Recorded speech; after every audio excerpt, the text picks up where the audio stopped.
नमस्कार, आप देख रहे हैं इंडिया न्यूज पंजाब हिमाचल। मैं हूं आपके साथ तरनजीत। बुलेटिन की शुरुआत करते हैं। बड़ी खबर आपको बता देते हैं। बठिंडा से दिल दहला देने वाली खबर सामने आई है। नाजायज संबंधों के चलते ये पूरी वारदात को अंजाम दिया गया। तेजधार हथियार से 2 लोगों की हत्या हुई। रात को प्रेमिका से मिलने पहुंचा था प्रेमी। हत्या की गुत्थी को सुलझाने में फिलहाल पुलिस जुट गई है। नाजायज संबंधों के चलते पूरी वारदात को अंजाम दिया गया। बठिंडा का मामला, जहां पर तेजधार हथियार से 2 लोगों की हत्या की गई। दरअसल रात को अपनी प्रेमिका से मिलने के लिए प्रेमी गया था, जिस दौरान ये पूरा हादसा हुआ। फिलहाल पुलिस इस हत्या की पूरी गुत्थी को सुलझाने में जुटी हुई है। तो बठिंडा का ये मामला, जहां पर ये दिल दहला देने वाली घटना हुई। दरअसल नाजायज संबंधों के चलते इस पूरी वारदात को अंजाम दिया गया। रात को प्रेमिका से प्रेमी मिलने गया था जब ये पूरी वारदात हुई। तेजधार हथियार से 2 लोगों की हत्या की गई। बठिंडा का यह मामला, बड़ी खबर आपको बता देते हैं। नाजायज संबंधों के चलते इस पूरी वारदात को अंजाम दिया गया बठिंडा में, जहां पर 2 लोगों की हत्या हुई। और दिल दहला देने वाली यह घटना बठिंडा में हुई, जहां पर नाजायज संबंधों के चलते इस पूरी वारदात को अंजाम दिया गया। प्रेमिका से मिलने प्रेमी गया था जब ये पूरी वारदात हुई और तेजधार हथियारों से 2 लोगों की हत्या की गई। इसमें ज्यादा अपडेट के लिए हमारे संवाददाता अमनदीप हमारे साथ जुड़ गए हैं। अमनदीप, बठिंडा का ये मामला, बहुत ही बुरी तरीके से हत्या की गई है 2 लोगों की, क्या कुछ अपडेट? जी तरन बताना चाहेंगे, ये बठिंडा के रामपुरा पुल के करीब पड़ता है गांव नेपाली। वहां पे देर रात की घटना है जहां पे 2 लोगों को जो है बुरी तरह से काटा गया है। ये दोनों प्रेमी थे। जो लेडीज है उसके अपने पड़ोस के रहने वाले लड़के के साथ नाजायज संबंध थे। सुबह करीब 3 बजे जब ये मिलने पहुंचा तो उस जो प्रेमिका के पति द्वारा मौके पर इन दोनों को तेजधार हथियार से काट दिया। मौके पर पुलिस ने दोनों के खिलाफ जो है मामला, दोनों भाई हैं जो उनके खिलाफ मामला दर्ज कर लिया है। जी, आपसे जानना चाहेंगे, प्रेमिका के पति ने इस पूरी वारदात को अंजाम दिया है, तो पति के खिलाफ कोई कार्रवाई की गई है फिलहाल? तरुण बताना चाहेंगे, पति और उनके जो भाई हैं उनके खिलाफ पुलिस ने मामला दर्ज कर लिया है और उनकी तलाश शुरू कर दी है। फिलहाल वो पकड़ से बाहर है। पुलिस अधिकारियों के अनुसार वो कहते जल्दी उनको गिरफ्तार कर लिया जाएगा। जो ये घटना थी को अंजाम दिया गया है, बहुत बुरी तरह से दोनों को काटा गया तेजधार हथियार से। भी उनके जो शरीर के अंग हैं, कुछ अंगों में से जो चर्बी थी वो बाहर निकल गई, इतनी बुरी तरह से काटा गया था। जी, बहुत ही दिल दहला देने वाली घटना ये हुई है और बहुत ही शर्मनाक बात है। अमनदीप, तमाम अपडेट के लिए बहुत बहुत धन्यवाद। तो बठिंडा में ये दर्दनाक घटना हुई है जहां पर 2 लोगों की हत्या की गई है। तेजधार हथियारों से बहुत ही बेरहमी के साथ उनकी हत्या की गई है और बठिंडा में इस पूरी वारदात को अंजाम दिया गया है, जहां पर नाजायज संबंधों के चलते इस पूरी वारदात को अंजाम दिया गया और पति ने ही अपनी पत्नी का और उसके प्रेमी का कत्ल किया और बहुत ही बेरहमी के साथ ये कत्ल किया गया। फिलहाल पुलिस इस पूरे मामले की जांच में जुट गई है। हालांकि जिस तरीके से हमारे संवाददाता ने बताया कि आरोपी फिलहाल फरार है, उनकी तलाश की जा रही है। तो बठिंडा का ये मामला, जहां पर तेजधार हथियारों से 2 लोगों की हत्या की गई। फिलहाल पुलिस इस पूरे मामले में कार्रवाई कर रही है।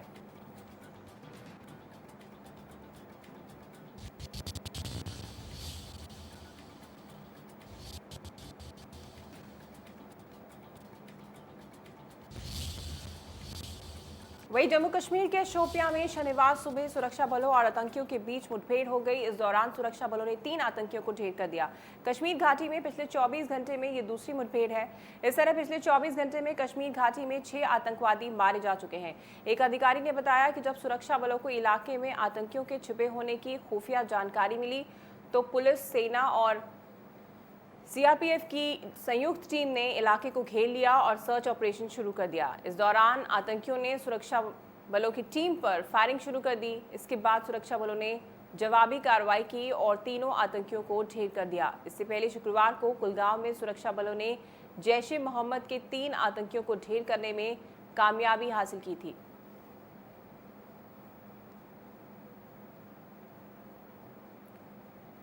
अगर आप टिकटॉक को मिस कर रहे हैं या फिर टिकटॉक को डाउनलोड करने की कोशिश कर रहे हैं तो सावधान हो जाइए, क्योंकि पंजाब साइबर क्राइम सेल ने एक चेतावनी जारी की है, जिसके तहत टिकटॉक प्रो के नाम से एक फर्जी ऐप आई है। इस एप्लीकेशन को डाउनलोड करने के लिए आपके फ़ोन में एसएमएस व्हाट्सएप के माध्यम से एक लिंक भेजा जाता है, जिस पर क्लिक करके आप उसे डाउनलोड तो कर सकते हैं, लेकिन इस एप्लीकेशन की सच्चाई भी आप जान लीजिए। पंजाब साइबर सेल के अनुसार ये ऐप एक अलग तरीके का मैनुअल वायरस है जो आपके फ़ोन का डेटा चोरी कर सकता है और आपकी निजी ज़िंदगी को बर्बाद कर सकता है। सो फेक टिकटॉक मार्केट में आ गया है, जिससे सावधान रहने की आपको बहुत ज़रूरत है। आप इस तरह की ऐप को, किसी भी ऐप को डाउनलोड करने से पहले पूरी जानकारी ले लीजिए। दरअसल टिकटॉक प्रो के नाम से एक ऐप चल रही है और इसी के तहत डेटा चोरी करने की पूरी साजिश की जा रही है। दरअसल एप्लीकेशन में मैलवेयर वायरस है, जिसके चलते डेटा चोरी किया जा सकता है। आपकी पूरी पर्सनल इंफॉर्मेशन सारी इसमें पहुंच सकती है। सो ये टिकटॉक प्रो ऐप से आप सावधान हो जाइए, क्योंकि ये फेक टिकटॉक ऐप है। So Punjab police cyber crime cell ने इसकी चेतावनी दी है। आपको बता दें कि डेटा चोरी करने की बहुत बड़ी साजिश है।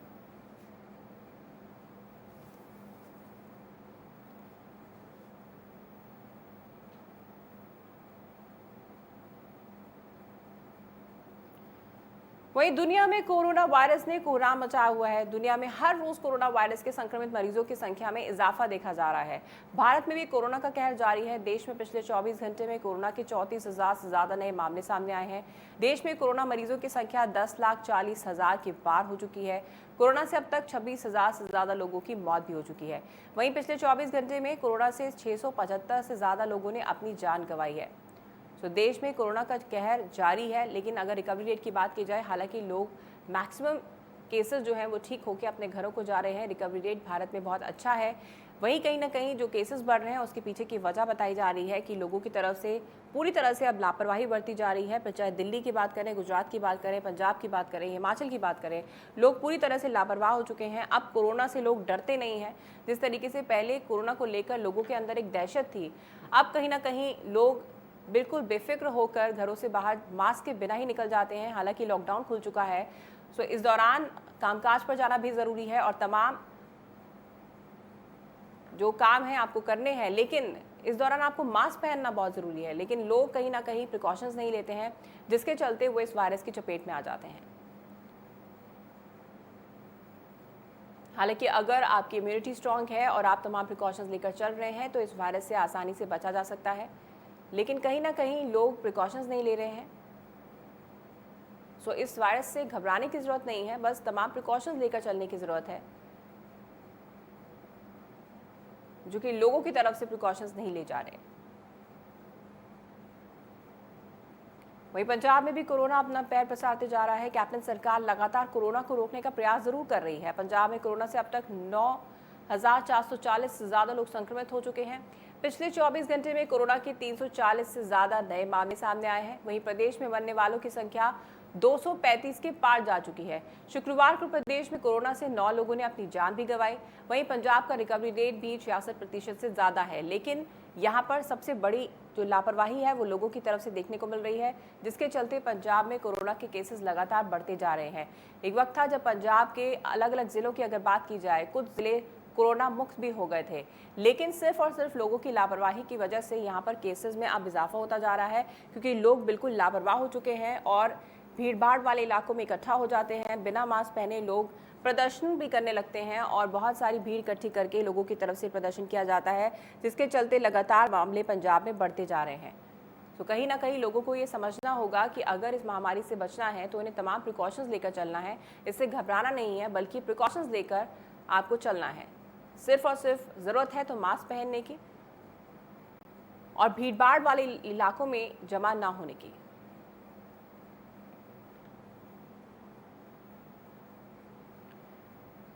वहीं कोरोना के संकट काल में लोगों को उनके डेस्टिनेशन तक पहुंचाने वाली पंजाब रोडवेज की आर्थिक सेहत खराब हो चली है। पंजाब रोडवेज इन दिनों घाटे का सामना कर रही है। हालात को देखते हुए बेड़े में करीब 50% की बसें रूट्स पर चल रही हैं, जबकि राज्य के बाहर वाले रूट्स पर बस सेवा बंद है। पंजाब रोडवेज लुधियाना डिपो के ट्रांसपोर्ट मैनेजर एस ग्रेवाल ने बताया कि कोरोना काल के दौरान बस के रूट्स पर प्रभाव पड़ा है और बीते दिनों सरकारी दिशा निर्देशों पर तय संख्या में सवारियां लेकर जा रही थी। हालांकि वेतन समय पर दिया जा रहा है। पंजाब रोडवेज के कर्मचारियों का कहना है कि पहले रोजाना करीब 1.5 करोड़ रुपए की आमदनी थी, जो अब 30% भी नहीं है। ज्यादा असर बाहरी राज्यों के रूट्स वाली बसेस के बंद होने से पड़ा है।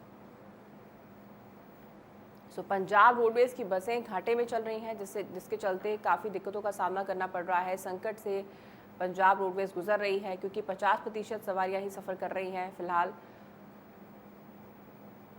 पहले की आमदनी का 30% भी अब रेवेन्यू नहीं आ रहा है।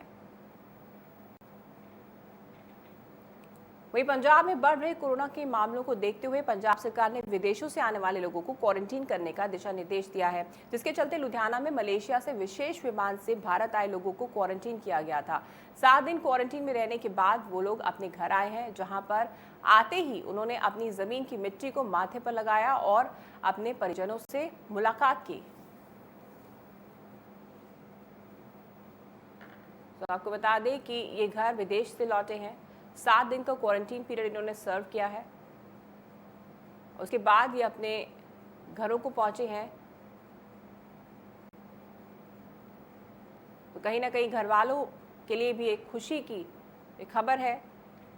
वहीं पटियाला के गांव जटपुरा में एक युवक की कोरोना संक्रमण से मौत हो गई। युवक का नाम जुगराज सिंह था और वो कांग्रेस से जुड़े हुए थे, साथ ही गांव के सरपंच भी थे।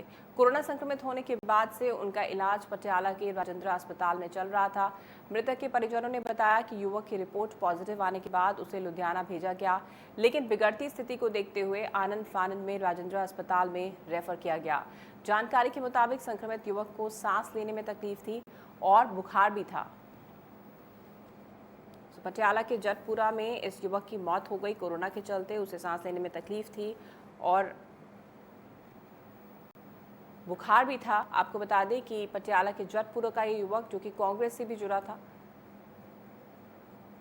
और जटपुरा गांव का सरपंच भी था।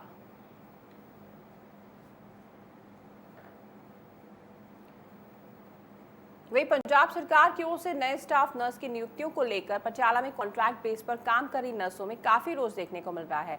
ज्यादा जानकारी देते हुए वहां की एक स्टाफ ने बताया कि वो सब साल 2018 बैच की सारी परीक्षा क्लियर करने के बाद से ही लगातार काम कर रही हैं।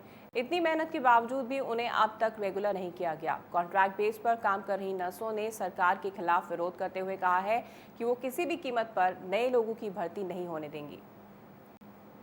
पटियाला में नर्सेस की तरफ से रोष प्रदर्शन किया गया। उन्होंने कहा कि वो काफ़ी देर से कॉन्ट्रैक्ट बेसिस पर काम कर रही हैं, उन्हें रेगुलर नहीं किया गया, इसके बजाय नए नर्सेस की भर्ती की जा रही है। वहीं कोविड के चलते गरीबों को गुजर बसर करना मुश्किल होता जा रहा है, लेकिन सरकार के साथ साथ बहुत सी संस्थाएं गरीबों की मदद के लिए आगे आ रही हैं। इसी कड़ी में तरनतारन में हरेक का भला सेवा सोसाइटी ने जरूरतमंदों को राशन बांटा। आपको बता दें कि इस संस्था के साथ अधिकतर लोग विदेशों से जुड़े हैं, जो अक्सर जरूरतमंदों की मदद के लिए पहचाने जाते हैं। संस्था के इस नेक काम से गरीब वर्ग भी काफी खुश है और उन्हें दुआएं दे रहे हैं। संस्था का मकसद अधिक से अधिक जरूरतमंदों की मदद करना है। तो तरनतारन में गरीबों में राशन बांटा गया। आपको बता दें कि इस समाज सेवी संस्था की तरफ से ये नेक काम किया गया। हरेक का भला सेवा सोसाइटी ने गरीबों को राशन बांटा तरनतारन में।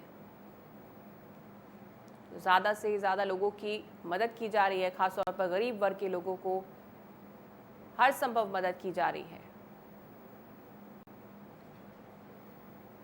वहीं जम्मू कश्मीर के पुलवामा क्षेत्र में शहीद हुए नायक राजविंदर सिंह का अंतिम अरदास और श्रद्धांजलि दी गई। शहीद के गांव दोदरा में इसका आयोजन हुआ। इस मौके पर पंजाब सरकार और मुख्यमंत्री कैप्टन अमरिंदर सिंह की तरफ से पंजाब कैबिनेट के मंत्री साधु सिंह धर्मसोत विशेष तौर पर पहुंचे थे। शहीद को श्रद्धांजलि देने के बाद साधु सिंह धर्मसोत ने कहा कि सरकार की तरफ से शहीद के परिवार को 50 लाख रुपए और परिवार के एक व्यक्ति को नौकरी देने की बात कही गई। इसकी प्रक्रिया कुछ ही दिनों में पूरी कर दी जाएगी। शहीद को श्रद्धांजलि देने के लिए तमाम मंत्री श्रद्धांजलि सभा में पहुंचे। वहीं मुख्यमंत्री कैप्टन अमरिंदर सिंह भी मौजूद रहे और परिवार की हर संभव मदद करने की बात उनकी तरफ से कही गई है।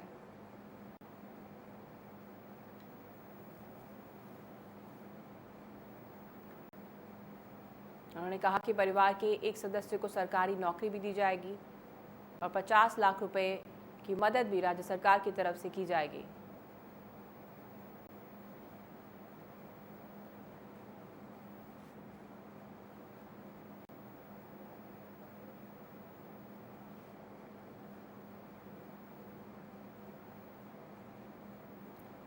वहीं अजनाला के सरकारी डिग्री कॉलेज के कीमती सामानों पर चोरों ने हाथ साफ कर दिया। चोरों ने बड़े ही शांति ढंग से कॉलेज के 4 कंप्यूटर, 2 प्रिंटर, 4 माउस, एक गैस सिलेंडर, एक फोटोकॉपी वाली मशीन वो लेकर फरार हो गए। हालांकि चोरी की ये सारी वारदात सीसीटीवी कैमरे में कैद हो गई, लेकिन इस दौरान चोरों ने अपना चेहरा ढक रखा था। चोरी हुए कंप्यूटर्स में पंजाब सरकार उच्च शिक्षा विभाग, गुरु नानक देव यूनिवर्सिटी अमृतसर, स्टूडेंट्स और बाकी स्टाफ का डेटा मौजूद था। फिलहाल मामले में पुलिस ने जांच शुरू कर दी है। अजनाला डिग्री कॉलेज की एक घटना जहां पर चोरी की इस वारदात को अंजाम दिया गया, जिसमें कॉलेज का कीमती सामान लेकर चोर फरार हो गए। फिलहाल पुलिस की तरफ से इस पूरे मामले में जांच की जा रही है। वहीं चोरी की पूरी वारदात सीसीटीवी कैमरे में कैद हो गई। हालांकि चोरों को ट्रेस नहीं किया जा सका क्योंकि उनके मुंह ढके हुए थे।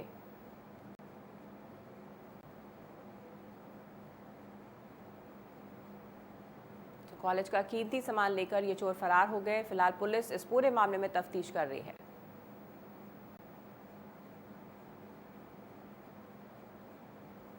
वहीं बठिंडा पुलिस के सीआईए स्टाफ ने बड़ी कार्रवाई करते हुए 2 व्यक्तियों के पास से 1 लाख नशीली गोलियां बरामद की हैं। दोनों को पुलिस ने गिरफ्तार कर लिया है। सीआईए स्टाफ के इंचार्ज जगदीश कुमार ने बताया कि गुप्त सूचना के आधार पर ये कार्रवाई की गई है। पुलिस के मुताबिक आरोपी नमक के ट्रक में नशीली गोलियां लेकर बठिंडा आ रहे थे। तभी पुलिस ने मलोट रोड पर नाका लगाकर दोनों आरोपियों के पास से नशे की बड़ी खेप बरामद कर ली। नमक से भरा ट्रक राजस्थान से लाया जा रहा था।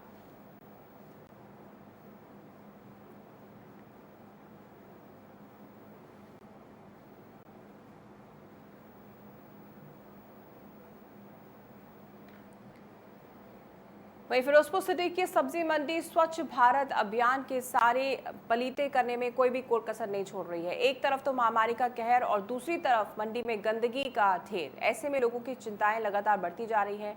कूड़े और गंदगी के चलते यहाँ के रहने वाले लोगों का जीना मुहाल हो गया है। कई बार स्थानीय लोगों ने प्रशासन से इसके बारे में शिकायत भी की, लेकिन सुनवाई बिल्कुल भी नहीं हुई। अक्सर लोग यहाँ कूड़ा फेंककर चलते बनते हैं। इलाके में गंदगी के चलते डेंगू जैसी बीमारियां भी फैल चुकी हैं। ऐसे में लोग लगातार इस परेशानी से निजात पाने की गुहार लगा रहे हैं। तो ये गंदगी बीमारियों को दावत देती है। जिस तरीके से यहाँ पर सब्जी मंडी के साथ ही इस तरीके से कूड़े के ढेर लगे हुए हैं, प्रशासन को इसके लिए कई बार गुहार लगाई गई है लोगों की तरफ से, लेकिन कोई भी ठोस कदम प्रशासन की तरफ से नहीं उठाया गया है। तो इस महामारी के बीच गंदगी ने और भी चिंता बढ़ा दी है। कूड़े के ढेर इस तरह से लगे हुए हैं जो कि बीमारियों को दावत देते हैं।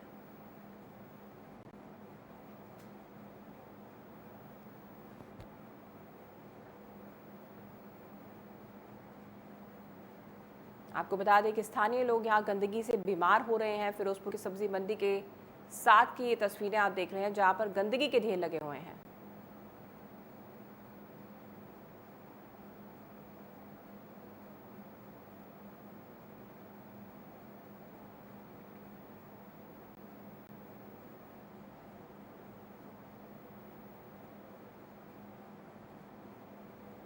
वहीं श्री मुक्तसर साहब से एक बुरी घटना सामने आई है। जिला में एक शादीशुदा महिला ने आत्महत्या करने की कोशिश की। महिला ने खुद को बिजली के करंट लगाया जिससे कि उसकी मौत हो जाए। हालांकि करंट से महिला की हालत गंभीर थी, पर उसे बचा लिया गया है। पूछताछ में पीड़ित महिला ने गांव के ही एक शख्स पर आरोप लगाया है।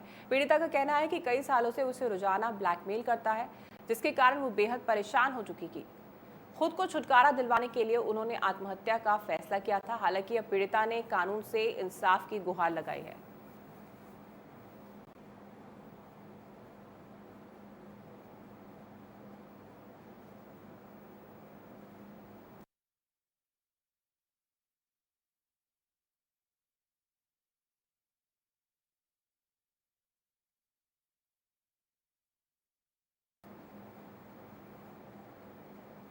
वहीं होशियारपुर के नजदीक सिविल अस्पताल मरीजों के इलाज की जगह जंग का अखाड़ा बन गया है। बताया जा रहा है कि मामला जमीनी रंजिश का है। बाहर से आए करीब 15 लोगों ने अस्पताल में हड़कंप मचा दिया।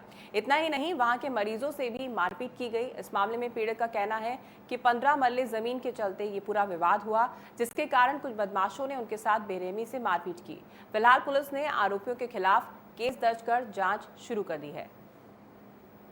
तो होशियारपुर में जमीनी रंजिश के चलते ये पूरा विवाद हुआ और सिविल अस्पताल ही जंग का अखाड़ा बना। वहां पर किस तरीके से मारपीट की जा रही है इन तस्वीरों में देखा जा सकता है। ये पूरी वारदात सीसीटीवी में कैद हो गई और बदमाशों ने यहाँ पर हंगामा मचाया है। सिविल अस्पताल की तस्वीरें जहाँ पर लोग अपना इलाज कराने आते हैं, मरीज अपना इलाज कराने आते हैं, वहाँ पर ज़मीनी विवाद के चलते इस तरीके से हाथापाई हुई और लोग एक दूसरे की जान लेने पर उतारू हो गए हैं। यहाँ पर इन तस्वीरों में देखा जा सकता है ये पूरा विवाद ज़मीनी रंजिश के चलते हुआ होशियारपुर के सिविल अस्पताल में।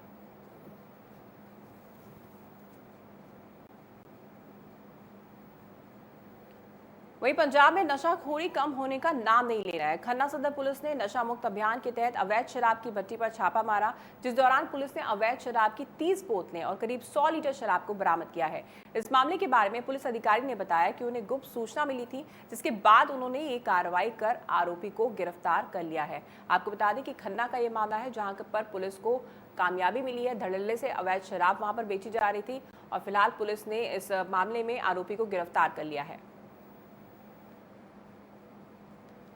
तो खन्ना में इस तरह की वारदात बार बार सामने आ रही है। ये पहला मामला नहीं है, पंजाब में और भी कई जिलों में इस तरीके के वारदातें सामने आ चुकी हैं। अवैध शराब की बात की जाए या फिर नशेखोरी की बात की जाए, लगातार इस तरीके के मामले पंजाब में बढ़ते जा रहे हैं। अलग अलग जिलों की अगर बात की जाए तो इस तरह के मामले लगातार बढ़ते जा रहे हैं।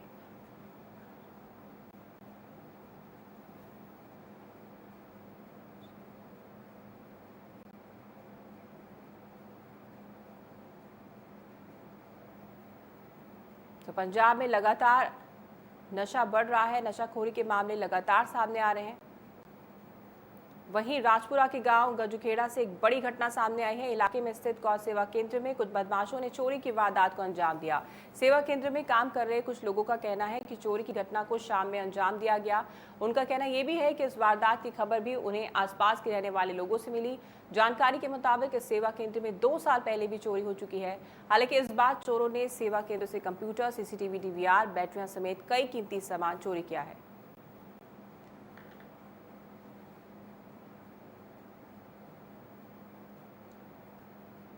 हिमाचल की खबरों का रुख कर लेते हैं। हिमाचल प्रदेश में भी कोरोना अपना कहर बरपा रहा है। प्रदेश में अब तक कोरोना से 1410 के पार संक्रमितों की संख्या पहुंच चुकी है। वहीं इस जानलेवा बीमारी के कारण अब तक 11 लोगों ने अपनी जान गंवा दी है, जबकि अब तक 1010 से ज्यादा लोग कोरोना से ठीक हो चुके हैं। वहीं अगर हम हिमाचल प्रदेश में कोरोना से रिकवरी रेट के बारे में बात करें तो यहाँ पर 70% से ज्यादा रिकवरी रेट है। तो हिमाचल प्रदेश में जो ज़्यादा केसेस सामने आ रहे हैं, ज़्यादातर ट्रैवल हिस्ट्री वाले केसेस आ रहे हैं, क्योंकि यहाँ पर ज़्यादातर टूरिस्ट बाहर से आते हैं। तो जिन केसेस को ट्रेस किया गया है उसमें पाया गया है कि ज़्यादातर केसेस ट्रैवल हिस्ट्री वाले हैं।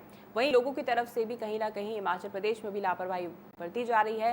पर अगर बात करें रिकवरी रेट की तो रिकवरी रेट हिमाचल प्रदेश में भी काफ़ी अच्छा है। मैक्सिमम मरीज ठीक होकर अपने घरों को जा चुके हैं या फिर होम आइसोलेशन में हैं।